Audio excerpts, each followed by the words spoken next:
ሰላም የፕሮግራም ተከታታዮች ዛሬ ደግሞ ይዤላችሁ የቀረብኳቸው የሚደልቡ በሬዎች ናቸው። እነዚህ በሬዎች ከአዳማ ገበያ ላይ ሲገዙ እያንዳንዳቸው በ126 ሺህ ብር ሂሳብ ነው የተገዙት። ከዚህ ውስጥ ይሄ ቀዩ ወረድ ይላል። ሌሎቹ ግን በዛ ሂሳብ ነው 380 ሺህ ብር ነው የተገዛ። እንግዲህ ይህን በሬ እስኪ እዩት። በዚህ ዋጋ ብንገዛ ያዋጣል የሚለው የመጀመሪያ ስራ ነው። አሁን ያለው የበሬ ዋጋ ምን ይመስላል? እንግዲህ እነዚህ በሬዎችን ወደ ማድለቢያችን ካመጣን በኋላ የመጀመሪያዎቹ ቀናት ወደ ሕክምና ከመውሰዳችን በፊት ቀደም ሲል ከገቡ 3 ቀን ሆኗቸዋል። የተለያዩ አንቲቢዮቲኮችን፣ ቫይታሚኖችን ሰጥተናቸዋል። ነገር ግን አሁን ይሄ በሬ ለምሳሌ ከመጣ በኋላ የበላው እዚህ አኩሪ አተር ፕሮቲን አላቸው። እነዚያ ቅጠላቅጠሎችን እንትን ሲሉ የተወሰነች ተቅማጥ ነገር ታይቷቸዋል። ከዛ ውጭ ደግሞ እኔም ለሕክምና ሲለኝ በነበራቸው ድንጋጤ የማያውቁ ሰዎች ስለሆኑ ትንሽ የሆነ መረበሽ ስሜት ይሰማቸዋል። ስለዚህ እነዚህም በሬዎች በአጠቃላይ ለማድለብ ስናዘጋጃቸው የመጀመሪያው ኪሎቸው ስንት ነው? እያንዳንዳቸው ያላቸውን ኪሎ ማወቅ መቻል አለብን። ለምንድን ነው ብዙ ጊዜ የምናበላቸው ምግቦች ከሰጠናቸው በኋላ በሰውነታቸው ውስጥ የኪሎ ለውጥ አምጥተዋል ወይስ ደግሞ አላመጡም? ጡንቻ በደንብ ገንብተዋል? በደንብ አልገነቡም? አንድም በሬ ለማደለብ ይህም የሚያህል በሬ ይወት ቁመቱ፣ የሽንጡ እርዝመት፣ የአጥንቱ እርዝመት ይህን በሬ አሁን ባለው ኪሎ ከመዘን ነው በኋላ ለሚቀጥሉት 10 ቀናት የምናደርገው የአመጋገብ ሂደት በሰውነቱ ውስጥ ቀይ ስጋ እንዲያመጣ ወይም ደግሞ በሰውነቱ ውስጥ ደግሞ ሕክምና ከተሰጠው በኋላ በጉበት ላይ፣ ኩላሊት ላይ፣ አንጀት ላይ ያሉትን ትላትሎች ገለንለታል። እነዛን ትላትሎች እነዛን ፓራሳይቶች ከገደልንለት በኋላ ያመጣው ለውጥ ምን ይመስላል? ይሄኛውን ደግሞ ቀዩን በሬ እስኪኒው ንቃቱን፣ የሰውነቱን ስፋት፣ የአጥንቱን አቀማመጥ፣ የአይኖቹን ንቃት፣ የጆሮዎቹ ሁሉ እነዚህ ሁሉ ለሃጭ አለው፣ ተቅማጥ አለው። የአመጋገቡ ሂደት ምን ይመስላል? የተሰጠው ምግብ በደንብ ይወስዳል? የቅልጥሞቹ አቀማመጥ፣ የጡንቻዎቹ ገና እየደረቡ ነው ወይንስ አልደረቡም? በአፉ ላይ ፈሳሽ አለው? አይኖቹ ላይ አይናራ አላቸው? ንቃቱ ምን ይመስላል? ስለዚህ እነዚህን በሬዎች ካስገባናቸው በኋላ የመጀመሪያዎቹ ቀናት የምንሰጣቸው ቀደም ሲል እንደነገርኳችሁ ቫይታሚኖች፣ አንቲቢዮቲኮችን እንሰጣለን። እነዚህ አንቲቢዮቲኮችና ቫይታሚኖችን የምንሰጣቸው ረዥም መንገድ ስለመጡ ለተለያየ በሽታ በገበያ ውስጥ ሊጋለጡ ስለሚችሉ ያንን በሽታ ተሸካሚ ሆነው እኛ ጋር ከመጡ በሽተኛ ሊሆኑ ስለሚችሉ በቅድሚያ በሽታው በሰውነታቸው ውስጥ ከመታየቱ በፊት አንድ በሽታ ከመከሰቱ በፊት ያ በሽታ እንዳይከሰት በቫይረስ የሚምጣ በባክቴሪያ አማካኝነት እንዳይከሰት ቀድመን ለመከላከል አንቲቢዮቲኮችና ቫይታሚኖችን እንሰጣቸዋለን ማለት ነው። እነዚህን አንቲቢዮቲኮችና ቫይታሚኖችን ከሰጣናቸው በኋላ ወደ አመጋገባቸው ነው የምንሄደው። አመጋገባቸው ላይ በአብዛኛው ጊዜ ምንድን የምንሰጣቸው ራፌጅ ነው። ራፌጅ በቀን ውስጥ ለእነዚህ በሬዎች ከ60 እስከ 70% ለአንድ በሬ በደንብ ልንሰጠው ይገባል። ይሄ ራፌጅ የምንለው ምንድን ነው? ብዙ ጊዜ ደረቅ ሳር፣ የስንዴ ገለባ፣ የቆሎ ገለባ፣ ቅጠላ ቅጠሎች። ይሄ ለምንድን ነው የሚስለው? በምን ምክንያት ነው የሚስለው? መድኃኒቱን ስናጠጣው ትን ብሎት ነው። ብዙ ጊዜ መድኃኒቶችን ስናጠጣቸው 2 የመተንፈሻ አካል አለ። 2 ቀዳዳዎች አሏቸው። አንዱ ወደ ሆድ ዕቃቸው፣ ሌላው ደግሞ ወደ ሳምባቸው። ስለዚህ ውሃ ስናጠጣ በአብዛኛው ጊዜ የኪኒን መዋጫው ከሌለን ትን ሊላቸው ይችላል። ስለዚህ ትን ሲሉ የነበረ የመተንፈሻ ችግር ኖሮበት ሳይሆን የዛ የውሃ ትንታ ነው። ስለዚህ በሬዎቻችንን በደንብ እንቅስቃሴያቸውን ለማየት የበሉትን ምግብ ያመነዝሃሉ። ላጭ አላቸው አፋቸው ላይ፣ ተቅማጥ አላቸው። ሙቀታቸው ከፍ ብሏል። ለምንድን ነው ሙቀታቸው ከፍ ያለው? ሙቀታቸው ደግሞ ከፍ አላለም ማለት ምን ማለት ነው? ጤነኛ ናቸው ማለት ነው። ምግባቸውን በደንብ ይበላሉ። እበታቸው ላይ ጤናማ ሂደት አለ። በመዥገር ወለድ የሚመጡ በሽታዎች እንደ አናፕላስማ፣ ባቤብዣ ነገሮች፣ ሀርትባተር ነገሮች ሽንታቸው ላይ የሚያመጡት የጤና ችግር አለ። ደም መሽናት፣ ሄሞሬጅ ነገር አለ። ሄማቹሪያ ምንድን ነው? ያ ነገር በትክክል አለ ወይ? እነዚህ ላይ ከሌለ ደግሞ እንዴት መቀጠል አለብን? ካለስ ደግሞ ምን ማድረግ አለብን? የሚሉትን በበሬዎች ማድለብ ሂደት ላይ የምናየው አንዱ ነው ማለት ነው። እንግዲህ ቅድም ከሰጠናቸው የገብስ፣ የስንዴ፣ የፍሩሽካ ነገሮች ከነዚህ ደግሞ በምግብ ላይ ከ2 እስከ 4 ኪሎ ግራም ለአንድ በሬ በደንብ መስጠት መቻል አለብን። ይህን የምናደርገው ምንድን ነው? በሬው በቶሎ እንዲቀየር ምን ስለሚለው ስለሚጠቅመው። ይህን አካባቢ አይታችኋል። የአካባቢዎቹን ሁኔታ፣ የግቢዎቹ ማማር፣ ቅጠላቅጠሎች፣ ከፍተኛ የመስኖ ስራ የሚሰራበት ነው። ይሄ ወጣት እነዚህም በሬዎች ከገዛ በኋላ ከመስኖቹ ላይ ምን ይተርፋል? ቅጠላቅጠሎች ይተርፋሉ። ጎመን፣ ሰላጣ፣ ቆስጣዎች በሙሉ ይተርፋሉ። እነዛም በሙሉ ለበሬዎቹ እያበላ ለውጥ እንዲያመጡ ያደርጋል ማለት። እንግዲህ አሁን እየሰጠሁት ያለው ቀደም ሲል እንደገቡ ሁሉም በሬዎች የሚታከሙበት ክራሽ ስላልነበረ አንቲቢዮቲኮችና ቫይታሚኖችን እንዴት እንሰጣቸው እንደነበር ነው። እዚህ ላይ በሬው በጣም አስቸጋሪ ስለነበረ ሜተድ ዮንግ በምንለው ሜተድ በሬው እንዳይረገጥ ወደ መሬት ላይ ከጣልነው በኋላ በደንብ ስለታሰረ ያንን ቫይታሚኖችን ለሚቀጥለው 2 ቀን እንሰጣለን ማለት ነው። እዚህ ላይ የምንጠነቀቀው ነገር የመጀመሪያው መርፌ ነው። ይሄ በሬም ወይም ሌሎቹን በሬዎች የታከሙበትን መድኃኒት አንዱ ከሌላው በምንም ተአምር አናነካካም። አንዱ የተነካበትን ሌላ በሬ ነክተን ልንጠቀም አይገባም። ለምን ብትሉ ብዙ በሽታዎችን ልናስተላልፍ ስለምንችል እዚህ ላይ በሬዎቹን በምንጥልበት ወቅት ጤናማ ነገሮችን ሁልጊዜ ማየት አለብን። እዚህ ላይ ሲወድቅ እንዳይጎዳ ሳራማ አካባቢ ማድረግ አለብን። ጭንቅላቱ ሊወድቅ ይችላል። እግሩ እንዳይሰበር መጠንቀቅ አለብን። ሳራማ ቦታ ላይ ነው ደልደል አድርገን በሬዎቹን እንዲወድቁ ማድረግ ያለብን። ከተቻለ ክራሽ መስራት፣ ካልተቻለ ግን በመሬት ላይ እግሮቹን ሽንጡ ላይ በዛ በመተድ በመጠቀም መጣልና መድኃኒቱን በአግባቡ መስጠት መቻል አለብን። ይሄ መድኃኒት ለሚቀጥሉት ስንት ቀን ነው የሚሰጠው? 2 ቀን ነው። እነዚህም ቫይታሚኖችና እነዚህ አሁን የምጠቀማቸው አንቲቢዮቲኮች ከሰጠን በኋላ የእንስሶቹ ሕይወት ወደ ነበረበት ይመለሳል። የምግብ ፍላጎታቸው ይስተካከላል። በሰውነታቸው ውስጥ አዳማ ገበያ ላይ ከፍተኛ የሆነ የበሬዎች እንቅስቃሴ ስላለ፣ ከፍተኛ የትራንስፖርት ችግር ስላለ፣ በመኪና ስለሚመጡ መጨናነቅ ስላለ፣ መራብ መጠማት ስላለ የተለያዩ በሽታዎችን ተሸካሚ ሆነው ወደ በረታችን ሊመጡ ይችላሉ።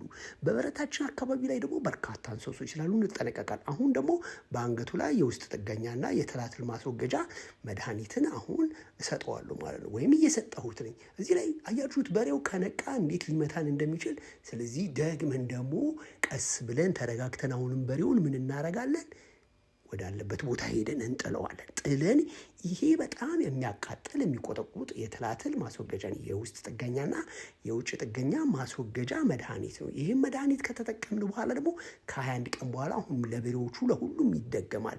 ይሄ የምንጠቅመው ምንድን ነው? ሰውነታችሁ ውስጥ ያሉት ትላትሎች እንዲወገዱላቸው፣ የምግብ ፍላጎት እንዲኖራቸው። በተለይ ብዙ ጊዜ በሬዎችን ከሚጎዷቸው ጤና ጠንቆች መዥገሮች፣ ቁንጫዎች በጣም አደገኛ ናቸው።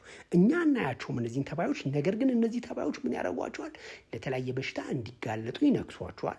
እንዲሁም ደግሞ ደማቸውን ይመጧቸዋል። ደማቸውን ሲመጧቸው ለደም ማነስ ይጋለጣሉ። ስለዚህ እኛ በሬዎቻችንን ምግብ እናበላለን። በሬዎቻችን ግን ኪሎን አያመጡም። ስለዚህ ሁልጊዜ ማየት አለብን። ገላቸውን የመዥገር መድኃኒት መቀባት፣ መዥገር የውስጥ ጥገኛና የውጭ ጥገኛ ማስወገጃ ሕክምናዎችን በደንብ በባለሙያ ማሰጠት። ስለዚህ በሬዎቻችን በደንብ እንዲቀየሩልን ምን ማድረግ አለ? ፕሮቲን የያዙ ምግቦችን ደግሞ በደንብ መስጠት አለብን። ፕሮቲን የያዙ ምግቦችን በበሬዎች ላይ በምግባቸው ላይ ከ10% እስከ 15% በደንብ መስጠት አለብን። እነዚህ ፕሮቲን የምንላቸው ምንድን ናቸው? ለምሳሌ የኑግ ተረፈ ምርት እንደ ጥፍጥሬ፣ እንደ ሶያ፣ የተለያዩ ቅጠላቅጠሎች። ለምሳሌ ቅጠላቅጠል ከምንላቸው ማን አለን? አንዱ አልፋልፋ፣ በአልፋልፋና ኤሌፋንት ግራስ እንደ ናፒር። እነዚህ ደግሞ የመስኖ የተለያዩ ነገሮችን ደግሞ ስንት መስጠት አለብን? ከ1 ኪሎ እስከ 2 ኪሎ ግራም እንደ ሰውነቱ መጠን። አንዳንድ ጊዜ ቅጠላቅጠሎችን ስናበላቸው በሮቹ ላይ ተቅማጥ ነገር ልናይ እንችላለን። እነዚህ ቅጠላቅጠሎች በአብዛኛው ጊዜ በፕሮቲን በጣም የበለጸጉ ስለሆኑ ተቅማጥ ነገር ቢሆንም ግን ደግሞ ተቅማጡ በቀጣይነት ሰውነታቸውን እንዳይጎዳው ቶሎ መቀየር መቻል አለብን። እዚህ ላይ ደግሞ ንጥረ ምግብ የያዛችሁ ወይም ደግሞ ሚኒራል እንዲሁም ሳልት የምንላቸው በጨውና በማዕድን የበለጸጉ ምግቦችን በቀን ከ50 እስከ 100 ግራም ድረስ መስጠት መቻል አለብን። በሬዎቻችን በቀን በሚፈልጉት የውሃ መጠን መስጠት አለብን። እስኪ ይህን በሬ የሰውነቱን ስፋት ጥቁሩን እንየው፣ ይሄኛውም ዥጉርጉሩንም ቁመቱን እንየው። እነዚህ በሬዎች ወደ ፋርማችን ካስገባናቸው በኋላ በ1 ወር ተኩል ውስጥ ምን ያህል ይቀየሩልናል? በ1 ወር ውስጥ እንዴት አድርገው ይቀየሩልናል? በ1 ወር እንዲቀየሩልን የአመጋገባችን የፕሮቲን፣ የቫይታሚን፣ የካርቦሃይድሬት እነዚህ አመጋገብ ሁኔታ በኪሎ ከፍ ማድረግ አለብን። በአጭር ጊዜ እንዲደልቡ የምንሰጥበት የግራም መጠን መጨመር አለበት።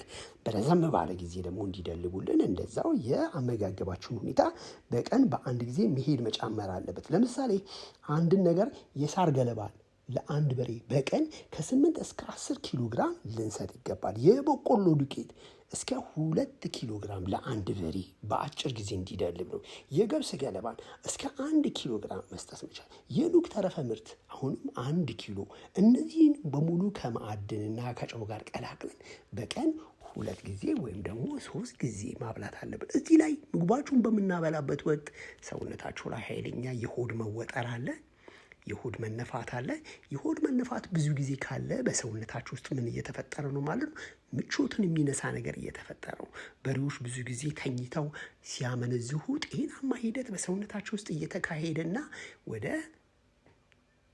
ውፍረት እየሄዱ እንደሆነ ልንረዳ ይገባል። ስለዚህ ይሄንን በሬ ስናየው ቁመቱ ረዘም ያለ ነው፣ ሰውነቱ መካከለኛ ደረጃ ነው።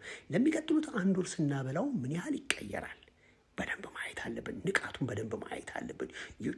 የጆሮን፣ የአይኑን፣ አፉ አካባቢ ያለውን ፈሳሽ። ይሄኛውን በሬ ደግሞ ስናየው የጎን አጥንቱ ይታያል፣ ረዥም ነው። የምንገዛቸው በሬዎች ብዙ ጊዜ አጥንታቸው ምን መሆን አለበት? ረዣዥሞች መሆን አለባቸው። አጥንታቸው ረዣዥሞች በሆኑ ቁጥር ባበላናቸው ቁጥር የሚሸከሙት የስጋ መጠንም ከፍ ያለ ይሆናል። ስለዚህ በዓላትን ጠብቀን ወደ ገበያ ስናወጣቸው ከፍተኛ ገንዘብ ይሰጡናል ማለት ነው። ስለዚህ ምግብ ላይ የምናደርገው ክትትል በጣም ወሳኝ ነው። አንድ በሬ ሁልጊዜ ወጥቶ ፀሐይ እንዲሞቅ የተወሰነ ሰዓት ማድረግ መቻል አለብን። ፀሐይ ሞቆ ከመጣ በኋላ ደግሞ ውሃ ለሰውነቱ ውስጥ ማግኘት አለበት። አለበለዚያ ምን ይሆናል? ከፍተኛ ድርቀት ይመጣና እበቱ ደረቅ ይሆናል። ሰውነቱ ውስጥ ያሉት እርጥበቶች በሙሉ ይመጠውና ለከፍተኛ ለድርቀት በሽታ ወይም ደግሞ ሰውነቱ ስጋ በደንብ ደረቅ ስጋ የያዘ የማይጣፍጥ ይሆናል። ስለዚህ በሬዎቻችንን ፀሐይ ካሞቅናቸው በኋላ ምን ማድረግ አለብን? ከ50 እስከ 60 ሊትር አንዳንዶቹም እስከ 80 ሊትር እንደ አካባቢው ሁኔታ ውሃ እንዲጠጡ ማድረግ አለብን። እዚህ ላይ ውሃ ደግሞ ሲጠጡ ውሃችን መሆን አለበት፣ ንጹህ መሆን አለበት። ምክንያቱም ውሃ ወለድ በሽታዎች እንደ ኮሌራ፣ እንደ ታይፎይድ፣ እንደ ሳልሞኔሎሲስ፣ እንደ ኮክሲዲዮሲስ ሊከሰቱና በሬዎቻችን ለከፍተኛ ተቅማጥ ወለድ በሽታ ሊጋለጡ ይችላሉ። ስለዚህ ሁልጊዜ ማድረግ አለብን? ጤንነታቸውን በደንብ መጠበቅ፣ አመጋገባቸውን በደንብ ማየት፣ የሕክምና ክትትል በደንብ ማድረግ። ሕክምና ክትትል ማለት ምንድን ነው? አንድ በሽታ ከመከሰቱ በፊት በሬዎቻችንን የጤና ክትትል ማድረግ። ስለዚህ እነዚህ በሬዎች ከኛ ጋር በእንደዚህ ያለ ቦታ አረንጓዴ ለምለም በሆነ ቦታ ላይ ይሄ ወጣት በመስኖ ስራ ላይ የተሰማራ ነው።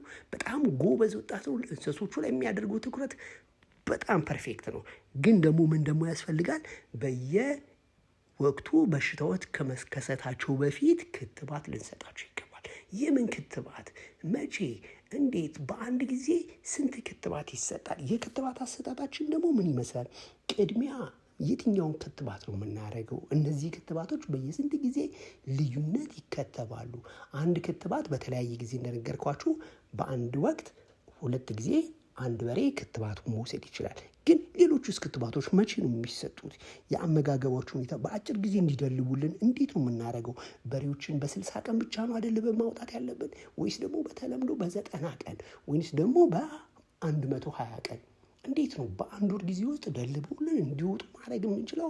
አመጋገብ ሂደት ምን ይመስላልና ሌሎቹን መረጃዎች ማወቅ ከፈለጋችሁ እኔ ዶክተር ኃይሉ ነኝ፣ የእንስሳት ሐኪም። ወደኛ ማዕከል ብትመጡ ለሚቀጥለው 4 ቀን ስለ በሬዎች ማድለብ ሂደት፣ ስለ በሬዎች ዝርያ መረጣ፣ ስለ በሬዎች ሕክምና አሰጣጥ፣ ስለ በሬዎች የመኖ አዘገጃጀት ወደኛ ማዕከል ብትመጡ ለሚቀጥለው 4 ቀን የምንሰጠው ስልጠና በቂ ስለሆነ የራሱ ማኑዋል ስላለው መታችሁ እንድትሰለጥኑ ለማለት ፈልጌ ነው። ኃይሉ ነኝ፣ የእንስሳት ሐኪም። የተለያየ ነገር ካላችሁ ጻፉልኝ። ፕሮግራሙ ይጠቅማል ካላችሁ ለጓደኞቻችሁ ሼር አድርጉ። መልካም ጊዜ